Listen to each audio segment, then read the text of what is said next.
Assalamualaikum.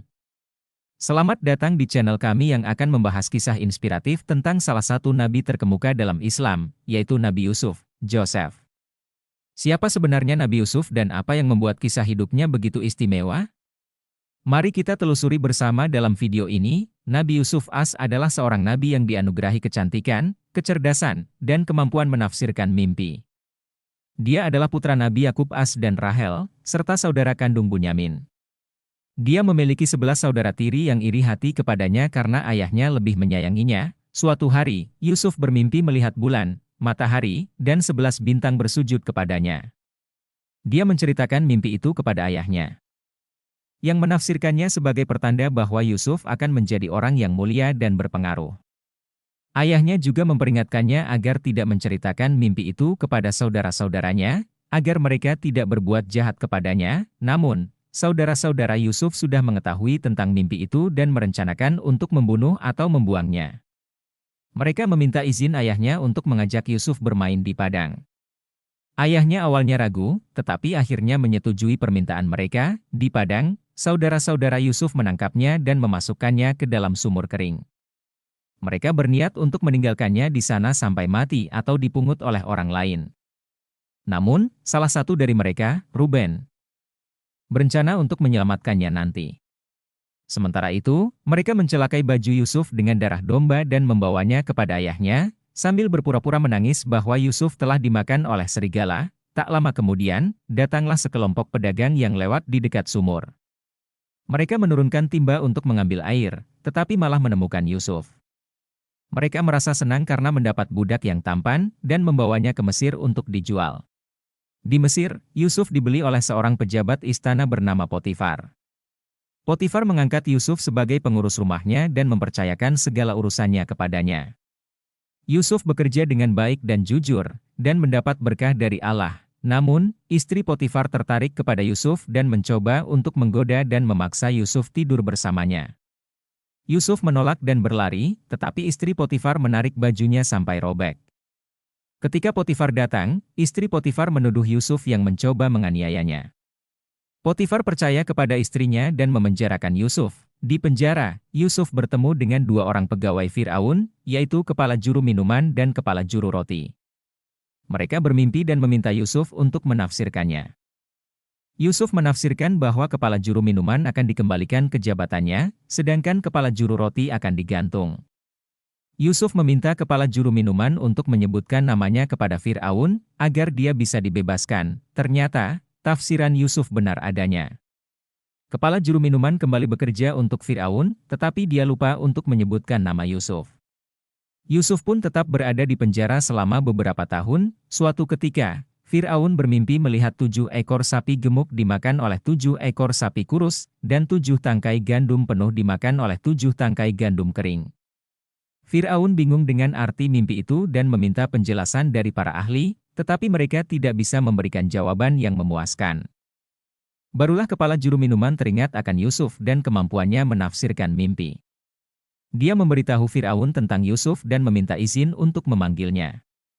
Fir'aun mengizinkan dan menyuruh Yusuf dibawa kepadanya. Yusuf menafsirkan mimpi Fir'aun sebagai pertanda bahwa akan datang 7 tahun masa subur, diikuti oleh 7 tahun masa paceklik.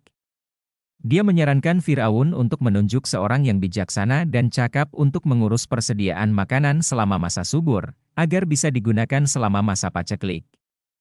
Fir'aun terkesan dengan kecerdasan dan kejujuran Yusuf, dan mengangkatnya sebagai menteri yang bertanggung jawab atas urusan gudang dan pertanian. Yusuf pun mendapat kedudukan tinggi dan dihormati oleh semua orang. Selama 7 tahun masa subur, Yusuf mengumpulkan dan menyimpan sebagian besar hasil panen. Ketika 7 tahun masa paceklik tiba, Yusuf membuka gudang-gudangnya dan menjual makanan kepada rakyat yang kelaparan. Bukan hanya rakyat Mesir, tetapi juga orang-orang dari negeri lain datang untuk membeli makanan dari Yusuf. Di antara orang-orang yang datang itu adalah saudara-saudara Yusuf. Mereka tidak mengenali Yusuf, tetapi Yusuf mengenali mereka. Yusuf menyembunyikan perasaannya dan berpura-pura tidak tahu bahasa mereka. Dia menjual makanan kepada mereka, tetapi juga menuduh mereka sebagai mata-mata yang datang untuk mengintai keadaan Mesir. Yusuf meminta mereka untuk membuktikan kejujuran mereka dengan membawa saudara bungsu mereka, Bunyamin, yang masih tinggal bersama ayah mereka. Yusuf juga menyuruh salah satu pegawainya untuk menyelipkan gelas perak miliknya ke dalam karung salah satu saudaranya. Saudara-saudara Yusuf pulang ke rumah dan memberitahu ayah mereka tentang permintaan Yusuf. Ayah mereka, Nabi Yakub, merasa sedih dan tidak mau melepaskan Bunyamin. Dia mengira bahwa Yusuf telah mati dan Bunyamin akan mengalami nasib yang sama. Dia meminta mereka untuk kembali ke Mesir dengan membawa bukti bahwa Yusuf masih hidup. Saudara-saudara Yusuf kembali ke Mesir dengan membawa Bunyamin.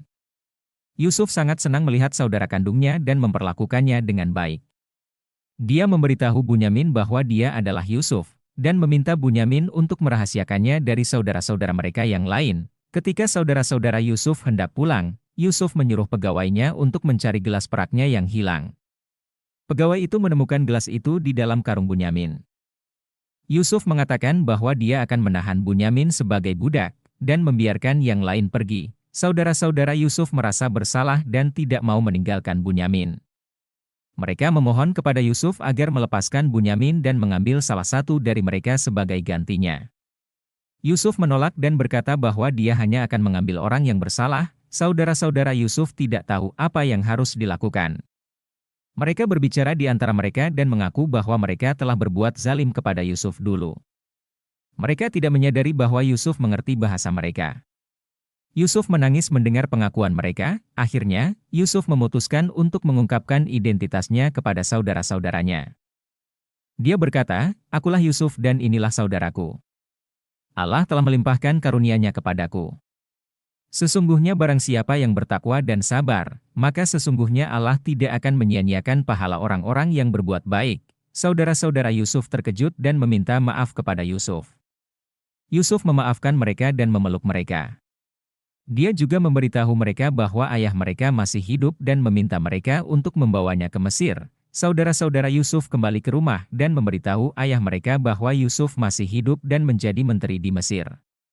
Ayah mereka tidak percaya pada awalnya, tetapi kemudian dia melihat baju Yus. Terima kasih telah menyaksikan video kami tentang Nabi Yusuf. Jangan lupa untuk subscribe agar tidak ketinggalan konten-konten menarik seputar kehidupan para nabi dan pelajaran berharga dari Al-Quran. Sampai jumpa pada video berikutnya, dan semoga kisah hidup Nabi Yusuf menjadi inspirasi bagi kita semua. Wassalamualaikum.